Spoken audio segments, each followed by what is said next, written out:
जय श्री कृष्ण मित्रों, आज આપણે આવી ગયા છીએ 80 કિલોવોટની સાઇટ ઉપર અને આ સાઇટ ઉપર તમે અત્યારે જોઈ શકો છો સોલિસનું ઇન્વર્ટર છે અને આ સોલિસનું ઇન્વર્ટર અત્યારે બંધ થઈ ગયેલું છે કેમ કે અંદરથી કંઈક ફોલ્ટ આવી ગયો હતો એટલે આ ઇન્વર્ટર અત્યારે બંધ છે એટલે આપણે તેની જગ્યાએ અત્યારે નવું ઇન્વર્ટર મંગાવી લીધું છે અને નવું ઇન્વર્ટર કુરિયરમાં આવી પણ ગયું છે। તમે આ વિડીયોમાં જોઈ શકો છો અહીંયા હજી સોલિસનું ઇન્વર્ટર છે તે હજી ઉપરની કોથળી પણ ઉખાડેલી નથી અને સામે જે ઇન્વર્ટર છે તે જૂનું ઇન્વર્ટર છે અને આ ઇન્વર્ટર નવું છે એટલે આપણે અત્યારે જૂનું ઇન્વર્ટર ઉતારીને આ જે નવું ઇન્વર્ટર છે તે આપણે લગાડી દેવાનું છે।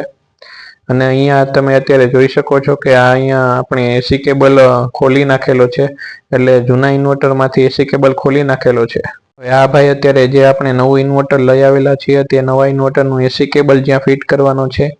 તેનું ઢાંકણું ખોલે છે અને જે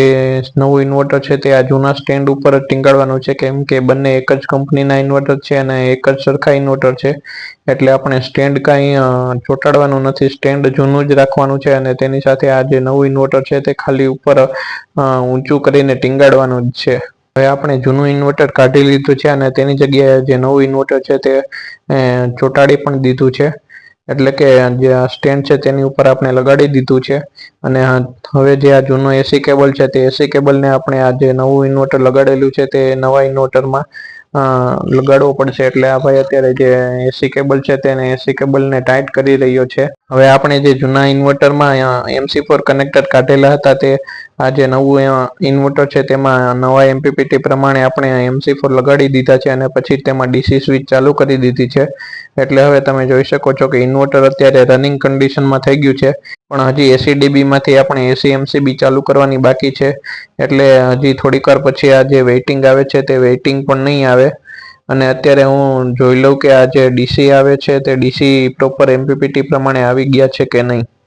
તેના પછી આપણે ACDB માંથી AC MCB ચાલુ કરશું। હવે મેં ACDB માંથી AC MCB ચાલુ કરી દીધી છે અને અહીંયા તમને જોઈ શકો છો કે રેડ યલો બ્લૂની લાઇટ આવી ગઈ છે અને અત્યારે સ્ટેટસ જનરેટિંગમાં આવી ગયેલું છે એટલે કે આ ઇન્વર્ટર ચાલુ કન્ડિશનમાં થઈ ગયેલું છે અને હું તમને બધા જ MPPT ના વોલ્ટેજ પણ દેખાડી દઉં કે બધા જ MPPT ના વોલ્ટેજ બરાબર આવે છે।